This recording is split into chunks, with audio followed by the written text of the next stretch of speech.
Grand direct de l'information. Ce matin, je suis comme d'habitude avec Ulrich à partir donc de 8h pour décrypter la question du jour. Louis Sabalo, bonjour. 8h, bonjour Epiphane Chabi, bonjour à tous. Une jumelle, comme on a l'habitude de le dire.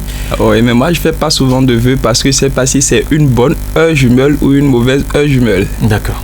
On va rappeler la question en attendant donc de revenir sur cela.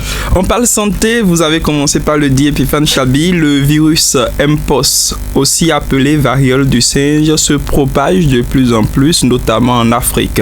Quelles informations avez-vous sur cette maladie et quelles actions les autorités devraient-elles prendre pour prévenir une situation semblable à celle de la COVID-19? Voilà, c'est une question pertinente à laquelle donc les amis internautes ont véritablement répondu ce matin parce que nous avons beaucoup de commentaires, ça il faut le dire. La variole du singe qui est donc à nos frontières, à nos portes, il faut le dire, le Niger, le Nigeria, le Burkina Faso, la Côte d'Ivoire sont déjà des pays entre autres touchés dans l'espace ouest africain. Donc Louis Sabalo, qu'est-ce qu'on doit retenir globalement de cette maladie? On doit peut-être dire que l'Afrique est une fois encore dans une situation compliquée, une situation quelque peu délicate sur le plan sanitaire, même si jusqu'à présent, comme on le dit, au nom de Dieu, l'Organisation mondiale de la santé n'a pas encore déclaré cette situation comme une pandémie. Il faut quand même reconnaître que plusieurs pays du monde sont touchés par la situation parce que des images qui circulent sur les réseaux sociaux, vous avez bien entendu la possibilité de voir des personnes de peau noire touchées par cette situation, mais également des personnes de peau blanche. C'est pour dire que voilà, c'est pas une situation propre à l'Afrique, comme par exemple le paludisme où on dit de l'autre côté ou alors sous les autres cieux. Ce n'est pas forcément une évidence, ce n'est pas une réalité. Ce qu'on appelle aujourd'hui Mpox ou encore variole du singe se manifeste notamment à travers des boutons qui apparaissent sur le corps. Et quand vous voyez ça, Epiphane Chabi, je vous assure que quelque part vous avez la chair de poule. Ça fait quelque chose quand même dans le corps quand on aperçoit quelqu'un qui porte les symptômes ou alors qui porte les manifestations de ce mal-là qui est devenu viral et qui fait le tour des différents pays d'Afrique. Heureusement que pour le Bénin, et ça c'est une affirmation que je fais parce que je n'ai pas encore la certitude de ce que je dis. C'est vrai qu'aucun cas n'a été révélé officiellement sur le territoire béninois. Encore, j'allais dire, pas de la part des autorités, encore moins de la part des populations. Vous savez, les réseaux sociaux aujourd'hui, il suffit que voilà, on constate un petit cas, même si ce n'est pas forcément ça et que c'est lié à cela, vous allez voir l'alerte d'IA sur les réseaux sociaux, histoire d'attirer l'attention des autorités, histoire quand même qu'on s'assure de ce que ce n'est pas véritablement encore cela qui est une réalité chez nous. Mais vous avez cité quelques pays, des pays qui sont, disons, limitrophes au Bénin. On a le Niger, on a le Nigeria qui sont les plus proches, on a le Burkina Faso qui n'est pas aussi loin que cela, on a la Côte d'Ivoire et à travers ces différents pays, pour ne citer que ceux-là, vous savez, il y a le déplacement des uns et des autres, nous était la fermeture des frontières entre le Bénin et le Niger. Vous savez que ça va et vient dans tous les sens entre ces pays-là. C'est même impossible d'interdire aux gens de circuler dans un marché qui se veut communautaire. Je veux parler de l'espace CEDEAO où ça va et vient en toute liberté à part les quelques contrôles effectués par les forces de l'ordre. Ça veut dire que le virus qui aujourd'hui, selon les spécialistes, se transmet beaucoup plus par contamination, histoire, genre, vous êtes proche de la personne, vous avez des accointances, vous vous rapprochez de la personne contaminée, vous êtes facilement pris au piège. Je me dis que ça pourrait facilement arriver. Et ce qui fait beaucoup plus peur, pour répondre d'abord à la question du jour, quelles sont les informations que nous avons sur cette pandémie? Je ne vais pas encore dire pandémie parce que ce n'est pas encore déclaré sur cette épidémie. Et moi, je dirais simplement que, à part ce qui circule sur les réseaux sociaux à travers les informations données par les autorités des autres pays. Au Bénin, véritablement, on n'a officiellement aucune information parce que le ministère de la Santé n'a pas pris sur lui la responsabilité de nous informer, de prévenir le danger. Je suis d'accord quand certains estiment que c'est peut-être pour ne pas créer la psychose, c'est peut-être pour ne pas faire penser aux gens que voilà, le mal est déjà là et qu'il faut avoir peur qu'on cadre pour le moment la tête sur les épaules. Mais j'estime que ce serait peut-être pas mal d'informer les uns et les autres de ce que voilà, il y a un mal dangereux qui aujourd'hui se retrouve aux portes de notre pays et qu'il faille prendre certaines dispositions d'abord pour éviter de contracter le virus et maintenant peut-être en cas de contraction pour éviter également de participer, d'être sujet de la propagation de ce virus. Je sais, selon quelques informations qui font toujours le tour des réseaux sociaux, que c'est un mal qui existait par le passé dans un pays dont je vais taire le nom parce que ça peut paraître quelque part de la discrimination et tout, mais j'estime que c'est selon ce que je sais, que c'est un ancien mal, une ancienne maladie qui refait surface et il paraît que généralement c'est comme ça. Ça veut dire que forcément Covid-19 reviendra un de ces 4, on espère plus forcément parce que ça a décimé beaucoup de personnes à travers le monde et ce virus dont on parle également est en train de faire ce même travail là malheureusement. J'estime que les autorités ont aujourd'hui toute la responsabilité de mettre, c'est pas puce à l'oreille aux populations, histoire que c'est vrai ce que nous voyons à travers les réseaux sociaux et qui ne se passe pas encore aujourd'hui dans notre pays, ne soit pas une surprise pour nous quand ça va arriver. On peut tout au moins effectuer une sortie pour rassurer davantage de ce que au Bénin, on n'a pas encore de cas de variole de singe et telle autre disposition a été prise. Je me rappelle pour Covid-19, même au niveau de l'aéroport, il a fallu prendre des dispositions pour contrôler le flux de personnes qui entrent et sortent, mais beaucoup plus qui entrent. Et c'est des tests qui étaient effectués aussi pour se rassurer de l'état sérologique de ces personnes-là vis-à-vis par rapport au virus. Ce n'est pas encore forcément le cas maintenant. Ou alors, si des dispositions comme ça sont prises, ça veut dire que c'est des dispositions prises quelque part en cachette, clandestinement, et ça ne rassure pas. Il vaut mieux savoir que vous prenez des dispositions pour moi et j'ai la tête tranquille plutôt que de me poser 1001 questions sur d'abord ce que c'est que le mal et en plus de cela comment je peux faire face ou alors prévenir le danger. J'invite les uns et les autres au-delà de ce que nous savons tous sur ce mal à faire un tour sur les moteurs de recherche parce que la majorité des Béninois, la majorité des Africains utilisent aujourd'hui un téléphone Android. Même ceux qui n'en ont pas peuvent à travers des proches pouvoir s'informer au minimum sur ce que c'est que ce mal, sur sa manière de se manifester, notamment les modes de transmission et tout, histoire de ne pas être, je veux dire, ce véhicule à travers lequel le mal va se propager, peut-être atteindre un proche à moi. Parce que c'est des décès qui sont liés à cela, selon les informations qui font le tour des réseaux sociaux que nous voyons.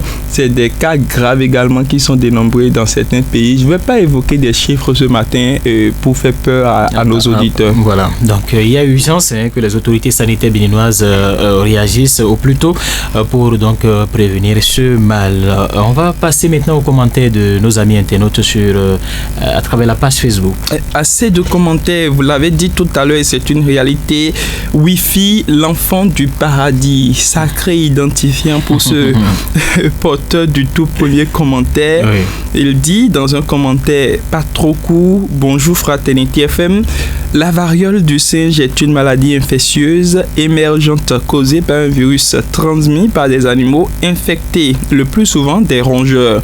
Elle peut ensuite se propager d'une personne à l'autre, mais la transmission de personne à personne ne peut à elle seule entretenir une éclosion. Le traitement de la variole est en général symptomatique par des antibiotiques en cas de surinfection bactérienne.